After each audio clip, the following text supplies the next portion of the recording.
I think creative destruction is good. The advance of large language models is the wave that is powering all of this. Today we're joined by Wyatt Smith, a former Uber executive who helped build and spin out Uber Elevate, the flying car division that catalyzed billions in investment into next-gen aviation. After a career spanning Silicon Valley, McKinsey, and Uber, Wyatt made the move to Texas to take a much bigger entrepreneurial swing. Tech optimist. For me, it's the idea that technological change is a force for progress and good. And so it's the belief that the future is really exciting and that it's something to be really hopeful about and that technology is propulsion towards that goal. Through his company UpSmith, Wyatt is tackling one of the biggest challenges in the U.S. economy, the skilled labor shortage, using AI to help trades and home service businesses scale faster, operate smarter, and create better, higher-paying work. AI is not coming for your job, but people who know how to use AI are. There's a lot of wisdom in that. I think that builders are at the heart of our society. If we can play a role in helping to make the U.S. economy more competitive and help drive more labor productivity so that we can win on the real fundamental stuff, that's the mission I care most about.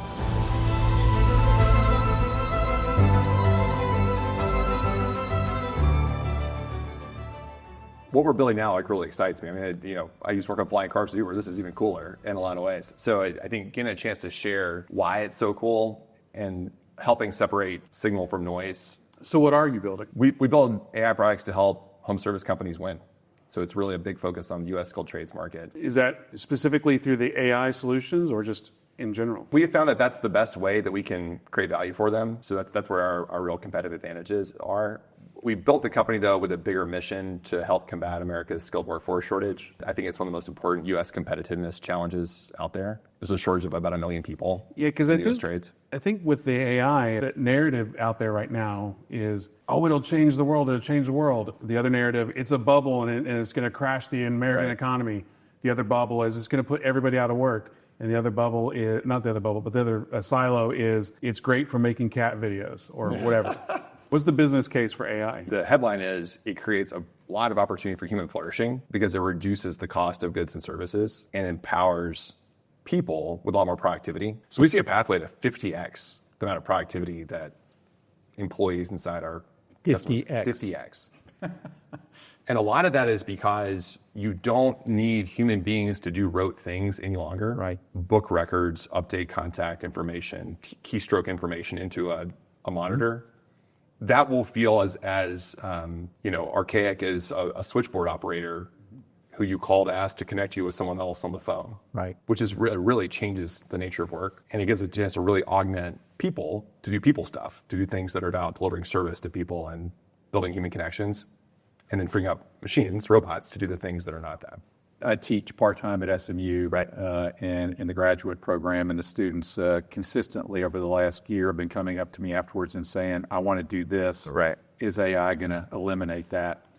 I talk to various business people, and some of them, depending on their industry, say it's not really going to impact us, and others say, hey, we're a law firm. We don't need entry-level people to come do legal research, right? We can do that with AI. It appears that certain industries are going to be subject to eliminating jobs that you might come out of law school or come out of school and take and use it as a step to learning. We talked about this dichotomy of opinions, and some people, I don't know what his title is, but at Microsoft, who sort of forecasts the future, says, look, this is going to make huge advances in medicine and surgery. I think Elon Musk now has a robot that will perform surgery, and it'll bring quality healthcare down to people that otherwise maybe don't have access or could afford it now. He says it's going to increase our life expectancies, improve our health. It's going to solve hunger. It's going to have this extraordinarily positive impact. And then there are others. There was a 60 Minutes episode this week that said,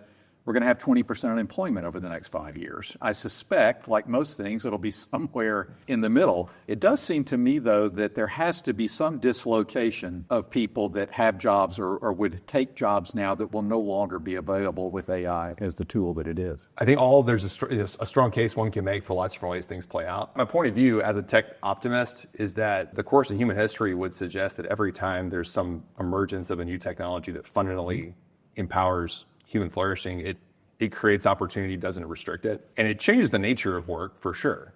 I would take the point of view that every job will change in some way. Sure. And maybe not eliminated, but certainly certain tasks will be eliminated in all types of work because you create then tools that can then perform work like a human might do, but now a digital worker is augmenting that person's set of jobs. But I think about all the things that we can't even conceive of now that will become jobs that didn't exist 10 years ago. And I think that a lot of things that feel important to the economy today will feel as quaint as the person that was replacing kerosene on a lamp that was lighting the road, which was a really important job in the early 20th century, and then wasn't after Edison invented the light bulb. And so it just gets me really excited to think about the types of opportunity that will be created as you empower people with these technologies, because they truly are game shifting. Tech optimist. Yeah. Like, I've never heard that before. Like, can you just define that real quick? For me, it's the idea that technological change is a force for progress and good. And so it's the belief that the future is really exciting and that it's something to be really hopeful about, and that technology is a propulsion towards that goal. Versus like the doom and gloom. Right. That would suggest, this change is scary and we ought to really hold on tight because it's going to create a lot of negative outcomes. And I don't mean to be Pollyannish about the fact that disruptions happen. I sort of see that as a force for creative destruction in a positive sense that helps to expand the frontier of what's possible and really push humanity. It's a choice, for sure. It's a philosophy, I suppose, around how to see the future and take a more optimistic perspective on it. And I also recognize that, I'm voting with my feet a little bit on that, right? Deciding to start a technology company to play some role in helping prepare for that future, that's a choice too. But gosh, I look at human history. I was a history teacher before business school. Hardest and best job I've had in a lot of ways, taught in Birmingham, Alabama. But when I would talk about sort of the big waves of human progress that happened since the Industrial Revolution, this is, I think, very logical as an extension of a lot of the upward trend in prosperity and reductions of the cost of living standards, increases in the living standards and reductions in the cost of living that I think really make the future exciting. You are a history teacher and you were raised on a farm in Alabama. I'm from West Tennessee. My father was a general contractor, and after stepping on nails for 10 years on his job sites, shockingly, I decided to go into finance. Right. You left the farm in Alabama, you taught history, and you end up with Uber. How did that journey work? Right. Yeah, it's a long way from the farm to flying cars. Yes. Uber. Just a quick story about my dad. He's really a hero for me and is one of the best entrepreneurs I've ever been around. I worked for him as a kid, and he was a pretty tough boss, as it were. And you can't quit your dad, so you got to figure out how to navigate that. We have a family farm that he really started and scaled. His dad also had a small plot of land with some cows on it and a chicken house, and ran a mail route. After World War II, he was stationed in Europe, where he was part of the occupying force in Italy, and then met my grandmother, who is Austrian, at a hotel in Livorno, Italy. They fell in love. Here you are. Here I am. But he brings this Austrian lady to Alabama, and you can imagine the 50s, that was a heck of a culture shock. Yes. And so my dad, I think, grew up in a home where a lot of love, but really high expectations. He played college football at Ole Miss in the 70s, and he came back from college with a real dream as an entrepreneur to build something, but had no collateral, had no assets, had a lot of vision, and was able to, as an entrepreneur, find people to back that vision. There was a guy that scrawled terms on a paper lunch bag at the sale barn in Utah, Alabama, to give him a line of credit, effectively, to start building chicken houses in the 80s. And then he hustled, and he found out ways to sell the manure as a fertilizer. He found out ways to start acquiring more land, and now we've got this commercial cattle ranch that he really built. So I think as a kid, watching that shapes you. You don't realize it's shaping you at the time, but it gives you a sense of what's possible if you have a lot of grit and a lot of hard work and a respect for the dignity of work. And that's what drove my path to education. I wanted the chance to really be in the trenches on what I think is a really important problem for the country on U.S. competitiveness with regard to the achievement gap. So I was a Teach for America Corps member in Alabama.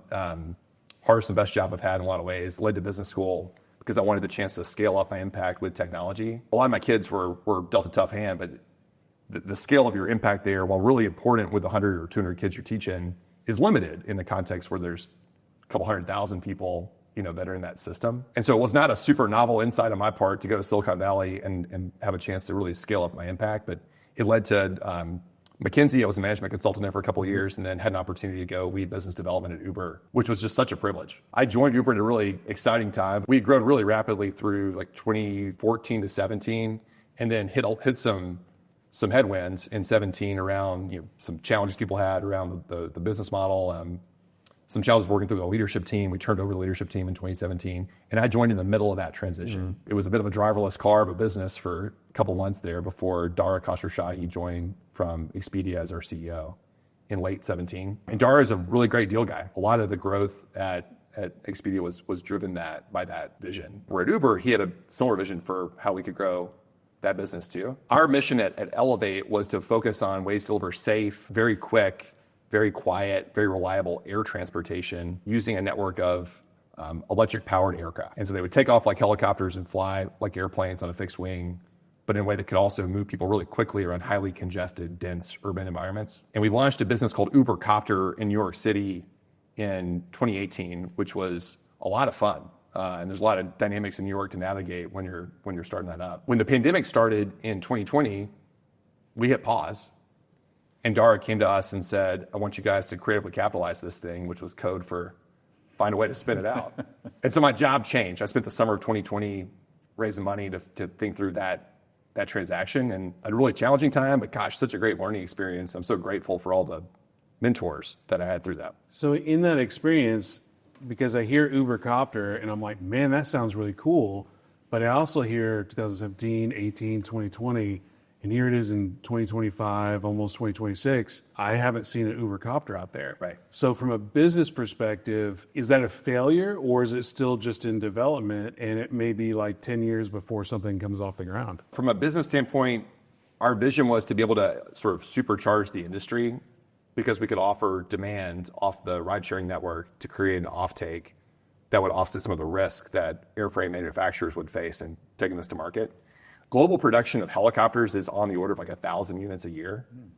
Our demand for aircraft was probably more like 20,000. That level of change creates a lot of innovation within both the majors, the legacy airframe developers, but also a lot of more startup companies that have a novel way to approach that problem. And so one thing I'm really proud of is that we helped catalyze probably $10 billion of investment because we had a way to solve the demand side for those manufacturers.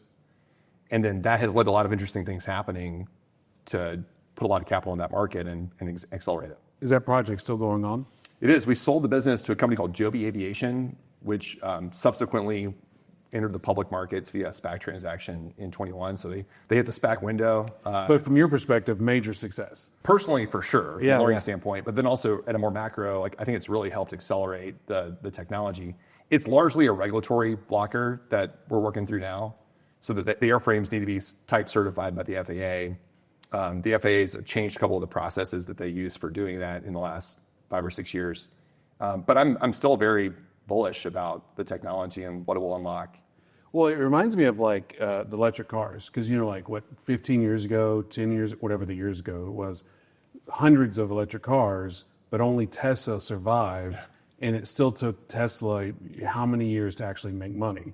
And we're just now to the point now where there's more electric cars out there and more of a competition, but it was like there's a lot and only one survived, and now there's a lot again. Yeah. So I feel like that in that world, it could be very similar where maybe there's a lot of people trying to do it, or maybe there's just one, but once it's proven, then it'll be more of an open market. And I think that the reason I have lots of confidence in it is the technology is just so fundamentally superior to tech that's existed before. And we're talking about the operating costs like 1/3 that of a helicopter, and quieter, safer, has redundant electric motors on the vehicle. And so when you have just a shift in technology that then empowers something so much better, its first principle is going to lead to a better outcome economically.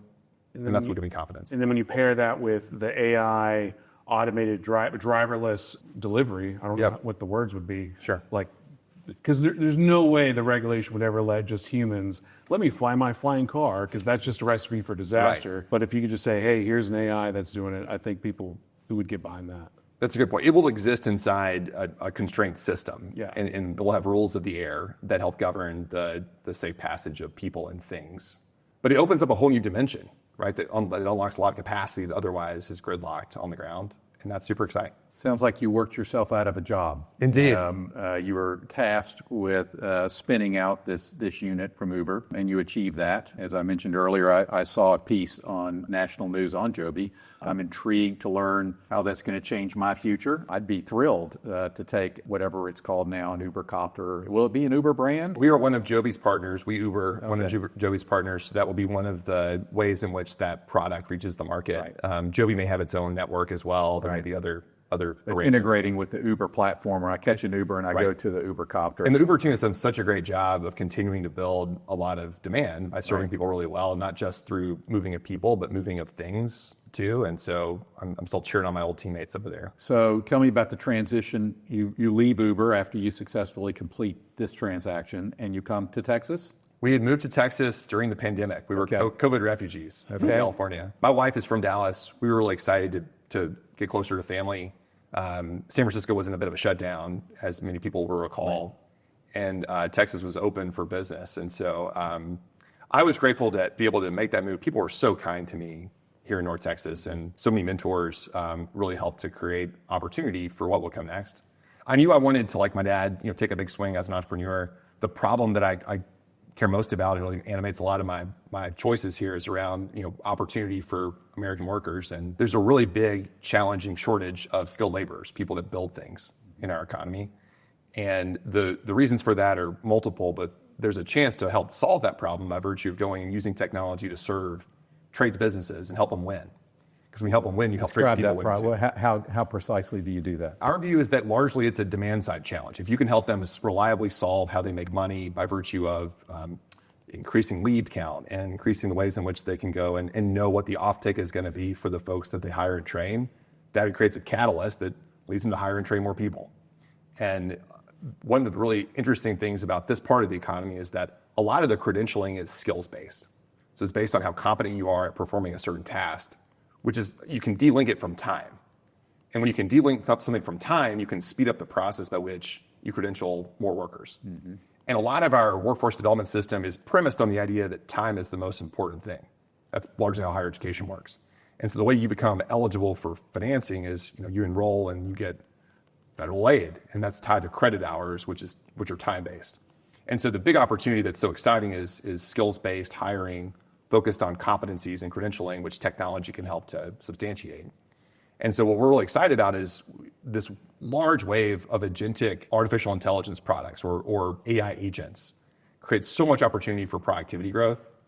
And as you can increase productivity growth of your workers, you increase free cash flow, and you can reinvest that in growing the company and hiring more people and training them. And that's our big vision for the future. You said earlier that you think there's a million person shortage in the particular areas you're focused in. Right. So U.S. manufacturing construction broadly, that shortage probably peaked at 1.5 million people or so in 2021. It's come down a bit, but there still is a structural challenge of more people retiring from the sector and the trades than are joining. And so that's the problem we set out to solve. Like anything in entrepreneurship, as you get deeper in and your customers helps you shape your product, your vision for that evolves. And now we see a pathway where an entrepreneur can run a trades company with 50 trucks in the field that does $25 million of revenue, and a laptop powers the whole thing. Amazon. When Amazon, hey, I'm going to put my product on there, and all of a sudden I'm the only product, and then all of a sudden there's Amazon Basics copy of my product. Your platform with software, it seems like every other day OpenAI or Copilot or whoever got an idea somewhere, and then they release it, making somebody's software company either redundant or insignificant anymore. Basically, what I'm asking is, are you a software company, or because if you are a software company, I keep getting told that AI is just going to kill all software companies. I think creative destruction is good. I think that it creates lots of opportunity, and I think that the real value to create is in the application layer of these technologies to business problems. And what I mean by that is the advance of large language models is the wave that is powering all of this. 18 months ago, it wasn't possible to build what we're building. There wasn't underlying compute capabilities to power it. GPT-4 comes out in summer of 2024, and it's a catalyst. And then the improvement of models from the team at Gemini and the team at Grok, and that's all great because it promotes, again, like lots of opportunity for the building blocks on which you can build these types of products. But the value of figuring out how to make it make an impact in the economy comes from being really close to customer problems. Right. Because a person that's running a plumbing company in Rockwall, Texas, has a lot of very specific challenges that he or she is trying to knock out. And it's difficult to know from San Francisco how an AI is going to solve that problem. It really comes from being on the ground, in the truck, in the call center, beside that entrepreneur. It's hard to act from a business perspective to systematize the usage of AI. We all use AI all the time, but it's like an adjacent to our normal duties, not just, hey, this is step one. Yep. And if I could have somebody come in and just say, hey, Ryan, Harper, Belmont, this is how you can use AI to make $10 billion. I'm like, thank you, where have you been all my life? Right. Yeah. But it's just that creative brain that goes into doing that. It might be helpful to give an example that illustrates an application of this technology in the markets we serve. Our core customer is a contractor who is developing a set of services in the HVAC, the plumbing, the electrical services market. Largely residential, not exclusively, but for the purposes of the story, let's take that of the company in Rockwall, Texas, which you call when your AC breaks. Now in Texas, like if it's the middle of the summer, your willingness to spend is pretty high to fix that problem. And so there's a lot of folks that are competing to get in front of you and to offer a service that will build your trust, because there's often a lot of distance between your knowledge about how your system works and that of the technicians. And so the way that technician conducts his or her job is all about building trust, diagnosing the problem, sharing options with you, and then working towards which of those options is best for your family. All across the country, there are people in trucks right now that are driving around performing that service. When they leave and those taillights hit the road and that person's left with their quote, not everybody has a great process for following up on that interaction. Some bigger companies will have an inside sales team whose job is to call you the next day and say, how are you thinking about it? Can I answer any questions you have? But a lot of small businesses don't have that. And so if the person calls back in with a question, great. If the technician left his cell phone number and they text about it, maybe that's helpful, but he's on to the next thing. He's got 5 more jobs tomorrow. Our AI agents at UpSmith will reach out to that homeowner, will ask if they have questions or how they like to move forward, can respond if they have objections or there's questions they're hoping to get resolved because they weren't exactly sure what the person meant. Maybe they lost the estimate, they want someone to resend it to them. The AI agents can do that. Within a certain band, you can negotiate on price. If you had a window that you knew would be still a great outcome for the homeowner and for the company. And then as soon as the person wants to move forward, the AI can look into the job board, can find out where the gaps are in the schedule that work for the install team to come back out and finish the job, can offer that time back to the homeowner, can respond if an hour later they say, oh, I forgot we got soccer practice. Friday doesn't work anymore, could you do Monday instead? And all of that can happen without a human being back at the home service company needing to respond. And that allows for all these really cool things to happen that increase productivity where jobs would have slipped through before. And if you're a small business owner, like that's amazing. Those are opportunities that are just like on the ground. And then the AI cannot just identify them for you. They can close them like a human might have done and then book the job. So the first time you really are aware of it is when the truck is rolling out to go install the work on the other side. There's probably a lot of sticky in that business as well, from your point of view, because like as a service, if I'm a plumber, I'm focused on plumbing. Right. And like the technology, the systems, like how many examples have we seen over the years where people are still using Windows 95? Yeah. If they use you to help implement the system, they're probably not looking to upgrade or update or change anytime soon. So I'm just hearing that, just knowing the psychology of I don't want to say typical service industry, but again, it's you want to do the thing, not the business side of stuff. Right. No, I think you're exactly right. If you can solve a problem really well and deliver really great service for people in a way that also is getting better all the time, great. Like you're going to earn a customer that you can keep for a long time. One thing I do want to get into on the AI side is predictive versus deterministic. Mainly because I was in a conversation with a friend of mine who has a job in DC. He's bullish on the sense of AI in the sense that it's like the internet, where it's the biggest bubble of all bubbles that will bubble, but it will still be a useful thing. But in his line of work, where the ones and zeros have consequences, like human life consequences, you can't afford to have a 98% probable answer. Yeah. You need 100% accurate. So like in the service industries and the businesses you're working with, where does the deterministic versus probabilistic, in Lane, do you understand what I'm saying when I talk about that? Yes. Okay. Didn't mean to demean or anything. I didn't know until like 3 months ago. It's fair. My 1958 brain sometimes is. But I'd like to dig into that, especially for your industries. I'm really glad you asked this question. This is something we talk about with customers as a core part of the explaining some of the things that have changed and why that's important. So most software for a very long time was built to be deterministic. It's a set of very bounded if-then statements. And so if this is true, this is the outcome. And so to use that software, and I'm sure a lot of people have this experience, you set up things for a period of time. And there's a set of automation triggers where if these things are toggled to true, this outcome will happen. Frankly, that makes it very predictable, but it also makes it pretty tough to use and pretty tough also to like evolve. The real big change that these underlying large language models have enabled is the shift to probabilistic problem solving, like a human might do. Here's the mission. Your job is to follow up on the open tickets and resolve customer questions before leading to a sold estimate. And then they act in a way that would execute on that mission based on the constraints they've been given. To your point, Ryan, like that's going to mean that some percentage of the time they're going to hallucinate. They're going to not be able to resolve the problem because it was enough of an edge case that there was a need for an escalation. But that's no different than an entry-level worker who needs some coaching or needs some help with a manager to come in and tap on the shoulder and help them solve the problem. And so then, as someone who's building the software, your job is to figure out that escalation in a way that allows for the machine learning to kick in and for that problem to only be encountered that one time. And when you solve that edge case, well, now you can offer that to everybody who's accessing the platform. And that becomes more powerful through time. I love that analogy, though, of your new employee.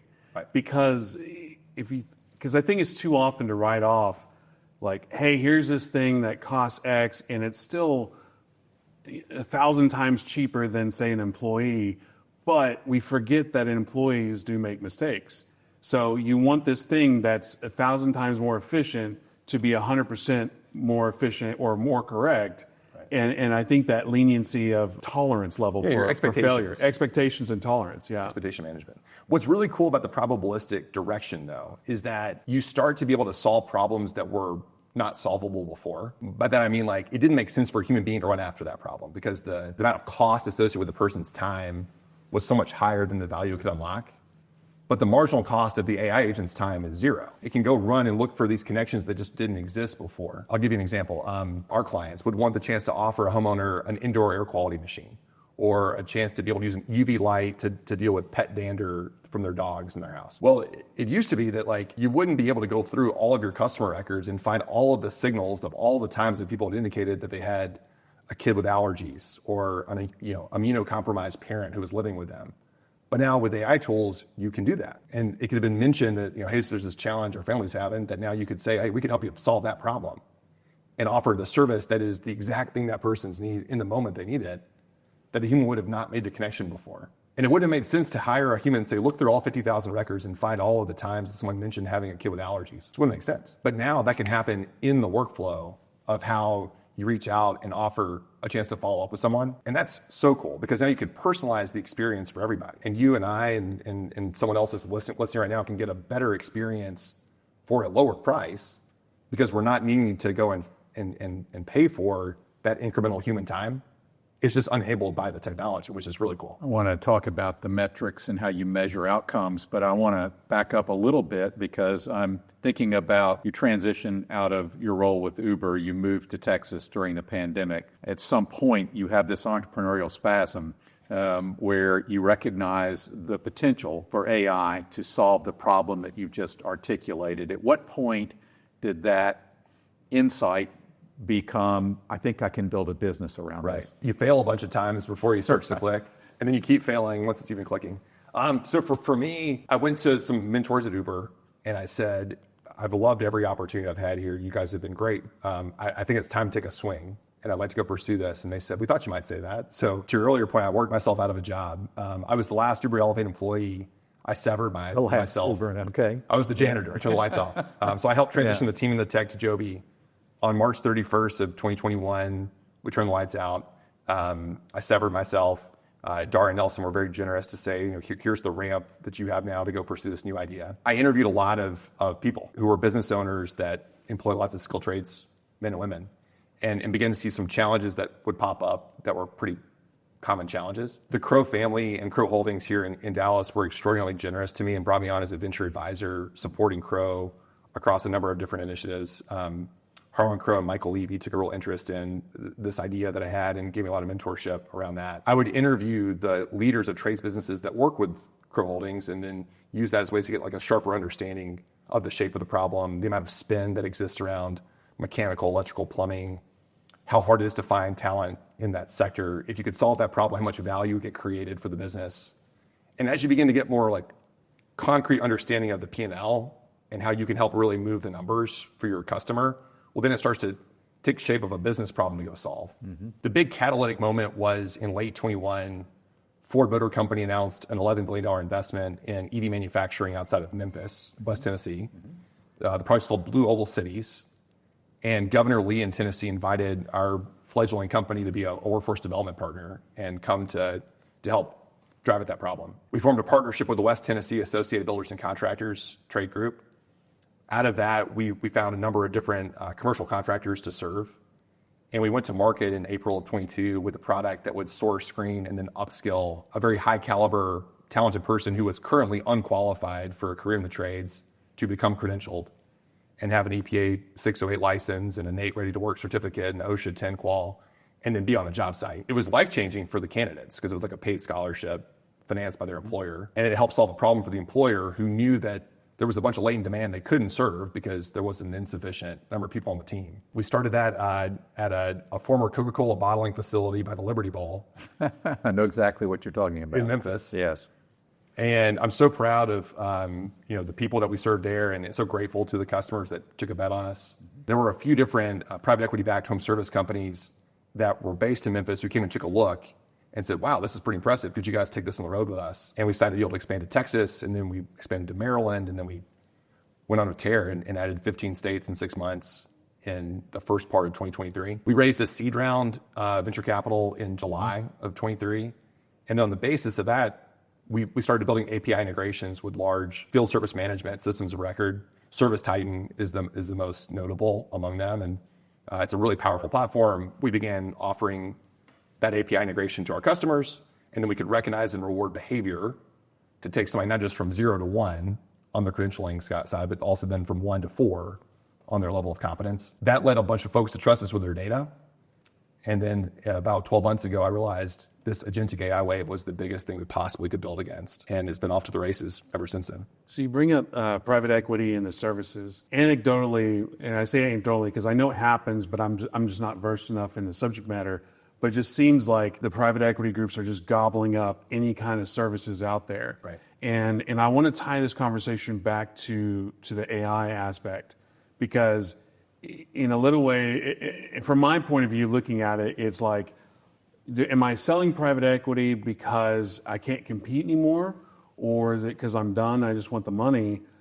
And does like, hey, if I use Wyatt's capabilities with UpSmith and now I'm multiplying my efficiencies, now I don't have to sell to private equity, I could be more competitive.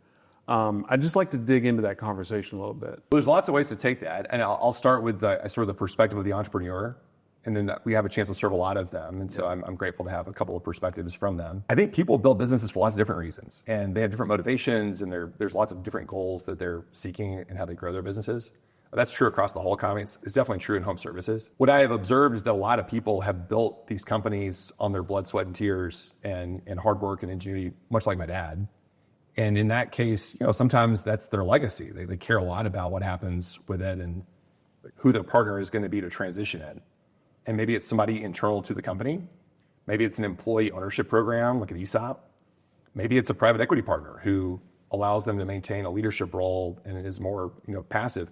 Maybe it's a partner who's going to buy them out and give them an opportunity to pursue other passions that they have beyond the plumbing company or the HVAC company. So everybody's got different motivations. And I think based on what your motivations are, it informs which options are most exciting to help you achieve what your goal is. One thing we try to do at UpSmith is just listen really well and understand what are the motivations of our partner and then how we can help them achieve whatever that goal is. For those that we serve that are parts of these larger private equity-backed aggregators, they've got very clear motivations. They want to grow value across the platform. They're hoping to transact it in a way that's going to go back to the benefit of their shareholders and their limited partners. And there's a pretty clear playbook on how to do that.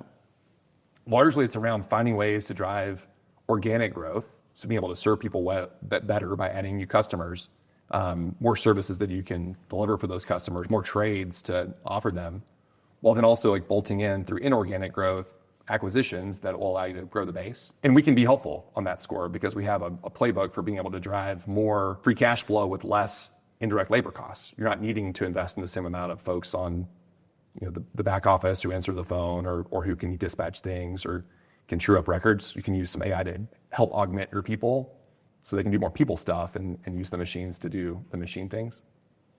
I think back to the framework of your question around like what can we offer then to the independent business owner who's trying to think through his or her options. When you drill into like what their motivations are, and I was with one last night whose motivations are to like really serve people super well, and they run a business out of Fort Worth. They're doing several $1 million of revenue. It's a real company employing dozens of people. They know they could do better. They know there's a lot of opportunity out there to serve people more efficiently. They know that there's a lot of waste and things they could use AI as a way of helping to address. They're looking for somebody that can help them to like cut through the noise. Because to an earlier conversation, there's so many like inbound promises of what AI can do that are noise. They're not that familiar with the workflow. They don't necessarily understand the shape of the problem that contractor is trying to solve. And that can be hugely distracting. And so I feel like my responsibility and our team's responsibility is to like listen super well, bring things we know work, because we've seen them work with other people look just like that contractor in other parts of the country. And then be a partner, like say, hey, here's some things you might not have considered yet that could be really valuable ways to grow your reoccurring revenue base from members, to be able to offer memberships to people that would love it if they could sign up. But right now you hit them in kind of an inconsistent way because it's a person process that has too much variability. And that's a lot of fun because oftentimes they will have had a goal for a while to do this thing, but it's just tough to justify or build the right people around it, and it kind of falls through, and then we can help them put that on the board. It's a great issue that you raised, and we see that at Optima as a lower middle market M&A shop. And it may just be coincidental that you pick trades where private equity is very active, and they're paying above historical norm multiples for those businesses. And I suspect the reason for that may be embedded in what you just described, which is that with the proper tools and that they can increase the recurring revenue stream. A lot of the founder owner operators that we work with, they sort of taken the business as far as they can. They're working 70, 80 hours a week just trying to keep up with the ordinary flow of business. So integrating an AI tool, upselling, doing the things may be outside the scope of their abilities and bandwidth at that time. Do you have an opinion on why private equity institutional buyers are paying historically high multiples for those businesses from the seat you sit in? So the optimistic answer is this is a place where they can create a lot of value. Right. And so even if the historical multiple is X, there's a real business case for offering 1.5X because there's so much value to create through the application of this technology. And if you can take, a typical P&L here might be like 50% gross margin, something on the order of around 35% operating margin, and then something like 12.5 EBITDA margin. Maybe it's less than 10. But if all of a sudden you can add $1 million of top line without a single additional person answering the phone, and then it's $10 million of top line, and it's $15 million of top line, you see where I'm going with this, right? And so the AI now is handling 50 times more activity. Schedule an appointment, book a job, update a record, follow up with a customer. They're incremental, like atomic units of work that a person would have done before. Now you're relying on an AI tool and partner to do in support of your business. You've now created a lot of free cash flow that didn't have indirect labor cost associated with it. And it means that with the exact same gross profit margin, you're able to offer a whole lot more flexibility to the business owner because it's all flowing through the bottom line. That gets really interesting very quickly if you've got some scale. And you can imagine a world where a company that's doing $3 billion of top line goes to $4 billion in 24 months with zero additional dollars of indirect labor costs. And now it's several $1 billion of economic value that gets created there. And so I think that like middle market private equity firms get that. and understand that that playbook, if they execute it really well, will be really advantageous, and we want to help them do that. The cynical side would say that like a lot of dollars are chasing only a handful of very good deals, and it's bidding up the price of those handful of very good deals, and it means that there's a lot of portfolios that are marked at a certain point that are not actually worth it right now, and that you might see a reckoning around that, particularly if the same headwinds on the macro side continue. There's been a bit of a fall off in terms of the organic replacement rate demand, which is 60% of the revenue in this industry. Interest rates have stayed stubbornly high. That's softened consumer spending. It's become really expensive to aggregate leads because a lot of really well-financed contractors bidding on the same number of cost per click advertising in Dallas-Fort Worth like jumps the price for the Google ad. And so that's painful. You're now caught with less organic demand and higher cost to go find it. But guess what? Big opportunity for agentic AI. Like, what if you could go mine for gold inside your data set? You've got 50,000 records there in some cases. So like there's opportunity that you can use the tools to go and help you win.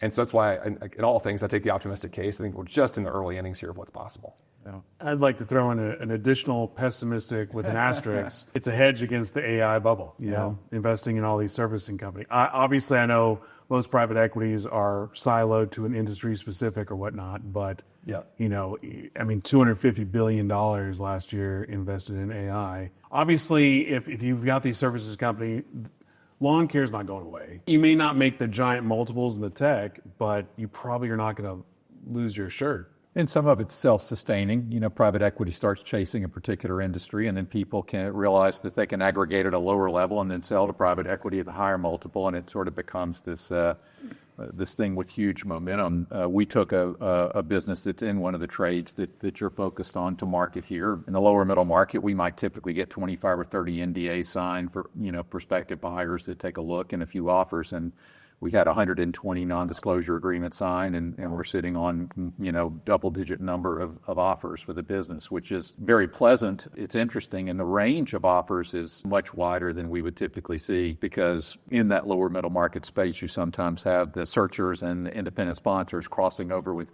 private equity looking to do smaller deals. It all bleeds together. It does. It all bleeds together. I feel kind of sorry for the mom and pop searchers that are looking to buy a business and go operate it, because they just can't compete against the private equity guys. For our sellers, our job is to bring them the best price and the best terms for their exit. We'll give them the information so they can make an informed judgment if they decide that, for whatever reason, from a non-financial standpoint, they might favor one buyer over another. But it's kind of hard to turn down a significantly superior offer. Yep. I want to circle back. You talked about a blue oval and about sort of the life-changing effect you're having by training these workers to become skilled workers, to make a better living for themselves, to meet the demand. And so there's almost sort of this feel-good societal underpinning to this. And on your website, I noticed the term dignified lucrative work. Can you define dignified lucrative work? And is there an element of this that just is purely it feeds your soul? I think that builders are at the heart of our society. They keep our homes safe. They keep the power, the water, the infrastructure running in our communities. And I think that is really noble. That really matters. And I think that it has real purpose, and I think that it has real dignity, and it is something we should celebrate as society.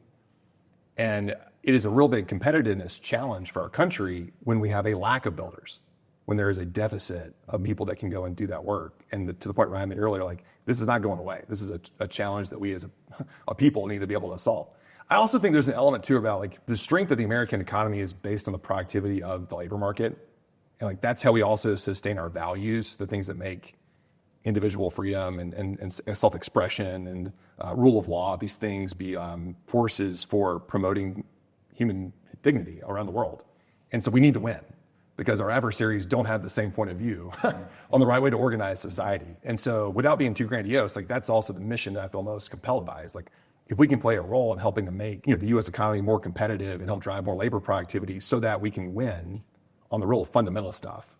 That's the core of the business. That's why I do this. The really cool thing is because of the gifts God gave me to go and be a farm kid from Alabama and Silicon Valley and have a chance to like understand what was so possible with this technology. That's now a mission that I have to go and bring it to middle America and to people that are, again, I think builders in our communities. And I want to serve a lot of people like the folks back home that I grew up with. Everybody in my high school graduating class went into the military, the trades, vocational work, or some place within 50 miles of where we grew up. I went a little bit further out, but that's still where it feels like home, and that's the mission I care most about. I'd like to circle back to noise. Yeah. Because like in my business, in the video production business, everybody's like, well, AI, this, that, and the other. I see it as an opportunity because of the noise factor. Because ultimately what we're trying to do is cut through the noise for attention, for purpose, for whatever you're trying to convey. I'm a video production company. Optima is M&A's shop. This podcast is to cut through the noise per se, to get to people to know who we are, to potentially do business with us. I see a lot of what you were talking about in what we're doing, but from the servicing company side, where if I go to Google and I look at what are some email tools that I could have, I'm going to get 1,000 responses. What are some AI tools? 1,000 responses. So I guess the question I'm getting to is, how do you cut through that noise to prove the value of what you have, that you're not full of crud, you're not full of crap, and we can actually help you business and cut through that noise per se? It's really challenging. What you identify here is a really challenging problem, because there are a lot of like all head, no cattle is what my dad would have called it, operating in the sector. For us, it's all about social proof through customer impact. Mm-hmm. My best channel by far is customer referrals. I think our WAN speed record right now is 100 hours from an intro over a text message to a DocuSign. And so you lean into that because it's social proof that like you're real and like what you're saying has real substance behind it. And the industry is such that people have lots of trust, and like that matters. There's lots of trust-based networks through best practice groups. And I've been very fortunate to have a lot of folks here in North Texas that have made a bet on us. Josh Campbell at Rescue Air, Blake Meehan at Airco, Brad Bacon at Bacon Plumbing. And those relationships matter so much to me, because serving them well means a chance that we have to go grow this business and realize the mission. And they've made the product way better too, frankly. They give me feedback all the time. They're saying, hey, wouldn't it be cool if the Genie AI agent could do this? And so you take that really seriously. With time, as it becomes known that you can really deliver, well, now you can cut through the noise more systematically. Now when you outbound to someone over email that they know the name, there's like some brand equity that's tied to that. But in the early innings, you really earn it through customer love. And so really investing there is important. When I think of AI, data centers, all I think about is energy and power. A friend of mine was just here locally talking about nuclear power and the demands that are not currently being met when it comes to AI, because it's all data center driven. What worries you? So in terms of like where I think the challenges are, or for you macro? Specifically, but also macro. They're different things. I mean, I think as an entrepreneur, you can't control the macro, so you have to sort of just play on the playing field that you're presented with. As a person who cares a lot about the future of the country and like follows the news closely, I would say like the macro things that I think most about, you want to have like stability. You want to have that on the market side, and you want to also have it, as it relates to like geopolitics, and just say we can predict that what's going to happen and it's going to be peaceful, and you can use that to make long-term planning. And to the extent that like the world is a not peaceful place, that's a risk. And so you want to be like really thoughtful about that, but you can't control it as an entrepreneur. I just care a lot about, U.S. military might as a force for good, and stability is an important thing. I didn't think about sort of the economy itself, and if there's softening and there's like some certain signals of that. I think the government being open for business is important. Right? Yeah. So I want them to like figure that out and say like, hey, like it is open, and like you can use that to predict air travel and like other things that are going to happen. Like that's important. On the macro side, I mean, energy is a really big and important one, and I'm really excited for the advances that are happening in nuclear. I'm excited for the unlock that we have for a lot of America's natural resources on the natural gas side, and how that in the near term powers a lot of our energy costs going lower. That's really good for technology and for society and for people. I'm not making news on any of those things. Like those are things that I think lots of people would agree would be really great if they were constant. As an entrepreneur, my number one job is to grow. We're venture backed. I'm grateful to have some great venture partners. None of them put more pressure on our company than I do. And so you want to create like such disruptive growth because you solve a problem so well, so fundamentally better than what existed before, that it shifts what's possible, and that's how you get the chance to like matter and get real scale. And we need to get that scale to accomplish our mission, because otherwise, you're just a guy talking about the future of the workforce, and it's to really to have an impact on it, you got to grow fast. And that's led us to evolve our business model and our product a lot over the course of the last couple of years. In the sport of growth, my job is to build a product people really want, and it really, really matters to how they run their business. And we get better every day, but you're never there. Your standard is always higher than where you are. So I can say really proudly all the cool things we're doing right now, but the bar for what we want to be is way higher. And I think a big part of entrepreneurship is you're always chasing that higher bar. And so my biggest challenges are like really solve problems well for customers, because if you do that super well, all the other stuff will work out. You will attract capital. You will have lots of other great people come to the team. You will be able to solve the problems that come with more scale and maturity. But at the core is the product insight. How do you capture this technology wave that's happening and use it to the benefit of your customer? If you can do that well, I think a lot of other things. I'm glad you out. worded it like that, because what I was thinking about in terms of like a worry or a stress is almost like a what about, because like this morning with the Cloudflare outage, I don't know if you saw that. I felt it. Yeah, but something like that, does that affect your business and does it wipe out your product? And even if it does, is it only for a few hours? So it's stressful when it happens, but it's so rare that it's not something to stress overly about. Right. I love the example you gave. So I'm not sure when people will watch this, but for those, when they do, there was a Cloudflare outage this morning. The net effect of that was OpenAI was down for a period of time. Our product relies on OpenAI for how we develop the message that the customer reads over a text or other communication about, how do you want to move forward with your quote we left you yesterday? And so for a period of time, like that was a risk. What's really cool about the development of the tech, though, is that largely the models are interchangeable. And so we can drop in Gemini or we can drop in Grok, and it will allow us to continue performing at a really high level of quality for our customer. There are other parts of infrastructure that are more difficult and may not make sense to build redundancy around at our scale. The biggest one is like servers. So AWS, Amazon Web Services, had an outage a month ago, broke the internet for a period of a few hours on October 21st. That was a risky day. Having a multi-cloud strategy as a seed stage startup does not make sense. Like there's other problems around product quality to go solve. And so I consider those sort of like black swan things that are kind of like the risk of a kinetic conflict in Asia. Like I can't solve that. So focus on the thing that I do have agency over and do that really well. For me, it ties back to if you hired a new employee or if you have an employee, every once in a while they're going to have a mistake. It's not the reason why you wouldn't do this other thing.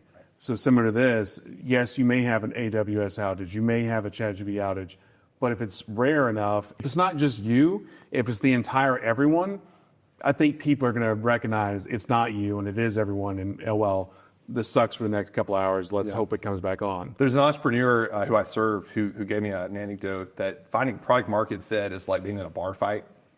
And so you're in the bar, the fight breaks out. You have to get out the door on the other side, and your job is to get out the door. And there's a guy with like a broken bottle and a guy with a pool cue, and like all of them could hurt you. And your job is to get out the other side.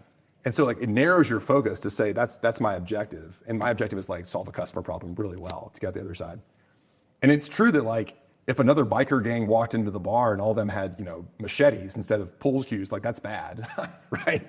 But I can't control that. So I got to figure out my way through, given the guy with the pool cue and the guy with the beer bottle and all the other things. It's a weird metaphor, I suppose, but for the guy that runs a HVAC plumbing company who told me this metaphor, I was like, there's wisdom in your anecdote there. Ties into the probability analysis, right? There you go. What's my best path? I'm kind of curious. It sounds like we had similar relationships with our fathers. My father was a tough taskmaster. He was a chief petty officer in the Navy. He everything was on time, the right place, doing the right thing. He instilled a tremendous work ethic in me, which is a two-edged sword. I have trouble relaxing and decompressing because I feel, if I had downtime that I'm disengaged. So I deal with that. You talked about your father being a tough boss on the ranch, and you talked about the sacrifices he made to, start a business, back of the napkin deal, and grow it.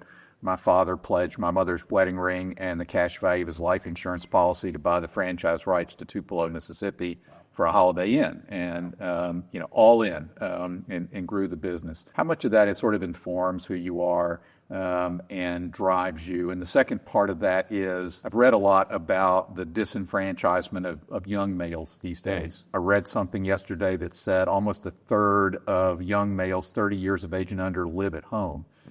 with their parents, which I couldn't wait to get out of the house when I was 21 years old. And it seems that this addiction to technology, the work at home, and all these factors are sort of dislocating this generation. I'm assuming you're dependent upon some of those folks to help run your tech. How are you wired based on how you were brought up, and how do you set the culture for your business? Yeah.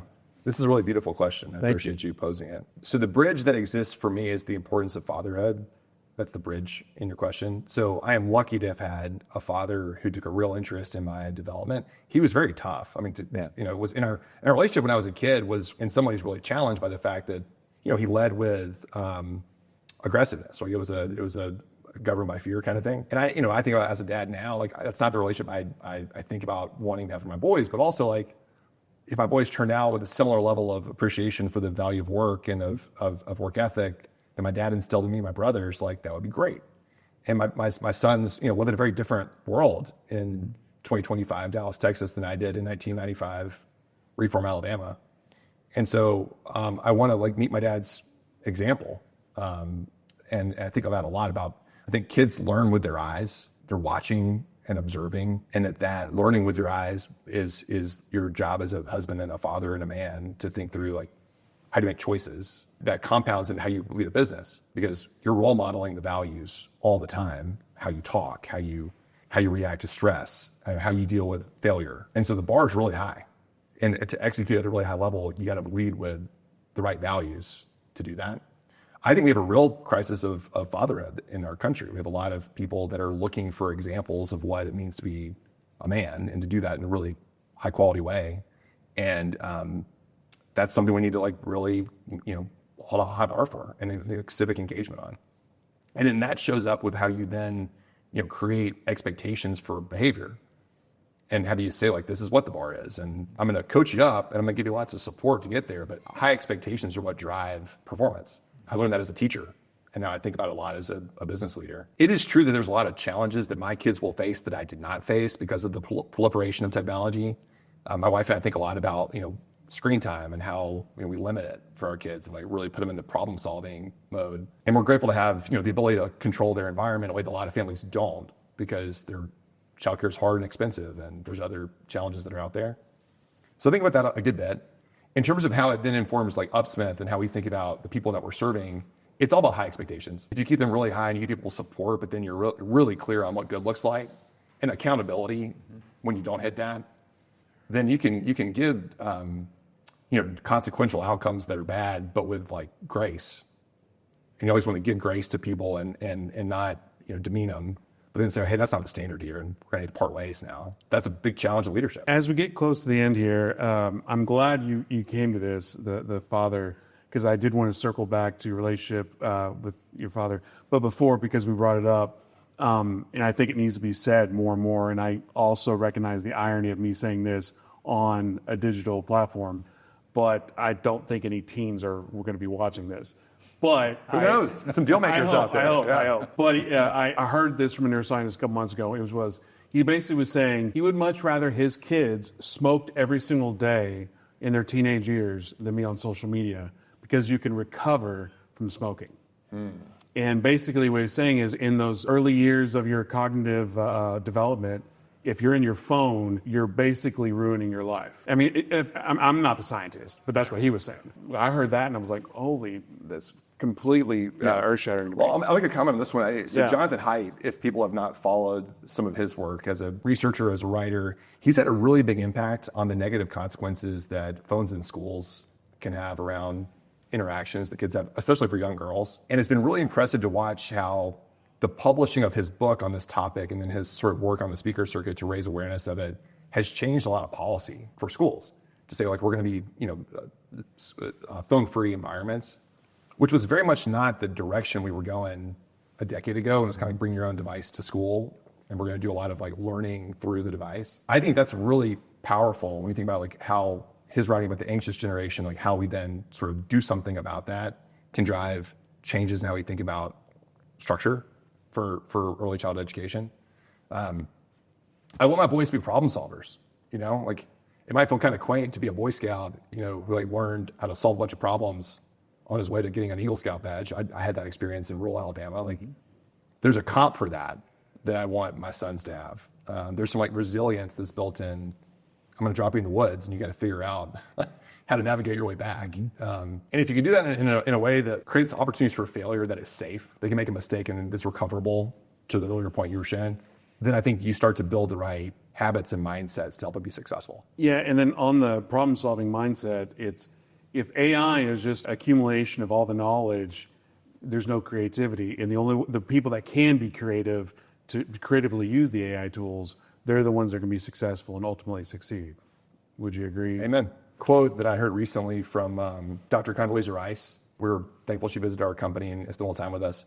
And she said, AI is not coming for your job, but people who know how to use AI are. Yeah. And there's a lot of wisdom in that. So like this becomes the productivity you can create for your business and for the people you serve really goes up, and that's who's going to win. Earlier, you had said that you became a teacher in the spirit of your father, of that learning. When I heard you talking about that, it almost sounded like you became a teacher to get away from the entrepreneur spirit, and then the entrepreneur spirit brought you back in. I don't know if that's accurate or if that's just me and my own my biases, because I can't imagine being an entrepreneur and then becoming a teacher. I don't see that link. Mm-hmm. I can understand helping people, I can understand lifting people up, but as an entrepreneur, you're always constantly building, unless the mindset is building, unless you're seeing you're building people and you're building the structure. I don't know. It just seems like if your current life is more in alignment with your father's entrepreneur spirit versus your teacher life. Well, I don't mean the armchair psychology here. I appreciate the question, and maybe it's useful to go back in time a little bit and talk about that experience, because so I was a part of the Teach for America core. Teach for America is a nonprofit organization that's focused on raising standards around how we think through closing the achievement gap, so the differences that happen in outcomes between kids based on where they're born. And it's seen as one of these really unifying missions because equality of opportunity is really what we want to offer in like the spirit of how you create great outcomes, not equality of outcomes, right? So you're not promised anything, but if you work really hard and you have the right inputs, good things will happen. That's challenging for a lot of kids that are out there. When I was recruited, Teach for America was like a leadership factory. I mean, you would get dropped in, there'd be a lot of coaches. It's around how do you lead with vision? How do you plan purposefully? How do you execute effectively? How do you work relentlessly? And use that to change the number. And my kids in my school had when I entered, a 20% pass rate on state testing. So 1 in 5 passed. And we tripled it through the course of my time working with them on state social studies testing, which is what I taught, which was great. But the goal is better still, right? Because like a 60% pass rate is still not where you want to be, right? And so we started an international language program when I was at that school. It was my first founder experience, and I raised capital. And my promise to the philanthropist was, your gift is only going to vest if the kid becomes proficient in Mandarin Chinese. But to the kid, it was like, if you become proficient in Mandarin Chinese to this after-school program, you will earn a scholarship to go study in China for the summer. And it created this like really good incentive alignment between capital and the person I was serving. And I ran that for a couple of summers. We scaled it with a partnership with the city of Birmingham's mayor's office. And then I went to business school, understanding getting a chance to go from those 13 kids that I was serving in that program to the 200,000 students that were in the Birmingham City Schools at the time was going to be a technology lever to do it. But I think about being in the Marine Corps. I mean, it was real tough. And I would get in around 7 a.m. To get ready for the day, and I would leave around 10 p.m. when the janitors kicked me out to say, Mr. Smith, you got to go home. And I would make some spaghetti because I had no money at the time for dinner, and pack some of it for lunch the next day, and then do it again. Because you're lesson planning every day to get ahead of the next day in your first year. And it really humbled me, because to that point, I've been pretty successful at most things I've taken on. And in that setting, you fail all the time. And if you don't come with a really buttoned up plan, your students have a plan for you, and it will. And so a lot of my resiliency as an entrepreneur was born out of that experience where you're failing. And grit is the thing that keeps you in the fight, because you have a vision of what you want to be true on the other side of this thing. And I'm so darn proud of what we did in that environment. And a lot of the students I taught, I'm still in really close touch with. And I'm grateful to my principal and the people that backed me and the parents of those students. And I want the chance to have a bigger impact on that, which I think now through this company we have a chance to do. Well, I appreciate that added context, because as you're explaining, now I see it. you never were like running away. You were a teacher, but it was a title, but you were still an entrepreneur under the surface. At least that's what I'm hearing. That's how it felt. Yeah. Lane, final question? Final thought? Congratulations on UpSmith. Exciting times. A year from now, 2 years from now, what's the headline going to be? What am I going to hear about UpSmith? Yeah, I appreciate the congrats. We have a lot of work to do. Yeah, still. sure, of So we'll course. save it for now. Again, our vision is that every entrepreneur can build a $50 million revenue business, 100 people in the field, a laptop is going to power the whole thing. And this wave of agentic AI products is the thing that enables it. I am really proud of what we're building. We're in the very early innings. But the product today is the very much V1 version of the platform that it will become. And we want to be able to support all types of credential-driven service work that exist in our society, because that's really where the future goes. That's humans delivering service to other humans is the thing that I think sustains. And then technology plays a role in facilitating that and helping to coordinate it. We need to grow. That is the most important thing. So anybody that's listening that possibly runs one of these platforms or is an investor that's aggregating a number of them, we'd love to share with them what we're hearing and what we're seeing work well. And if we can be helpful, awesome.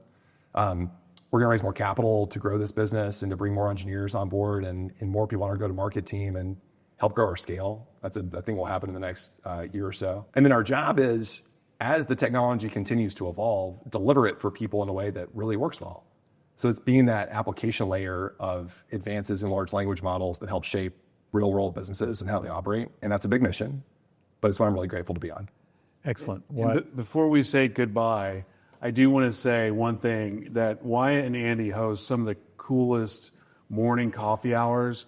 They are kind of invite only and kind of exclusive. So it would behoove of you to reach out to Wyatt and be like, hey, how do I go to this coffee thing? What is it? Because I've been to several of them, great conversations, incredibly impressive people that it attracts. And I'm just grateful that somehow I'm on the invite list. Or maybe I just ruined it and now they're like, Ryan's still on there, Right. scratch. See what happens next I month. know, right? Let's see if I'm still on it. But I would recommend to anybody that to reach out to Wyatt and be like, hey, can I please, for the love of God, go to this event? Because it's only about 20, 25 people, and it's amazing. You're generous to say that. It's a labor of love. We do this completely as volunteers, but the idea is that there's lots of really cool things happening in the technology sector that I'm lucky through my friendships from the Valley and through other walks of life to be able to bring those folks in to the Old Parkland campus and introduce them to people that are here, or not just at Old Parkland, but in North Texas. And so it's a lot of fun to do. We do them about once a month or so, and I'd be happy to hear about other people that are interested. Yeah. Thank you, Wyatt. Thank you for the opportunity. I love what you guys are building. It's really important, and I'm grateful to be invited to join. Thanks. It's been a pleasure.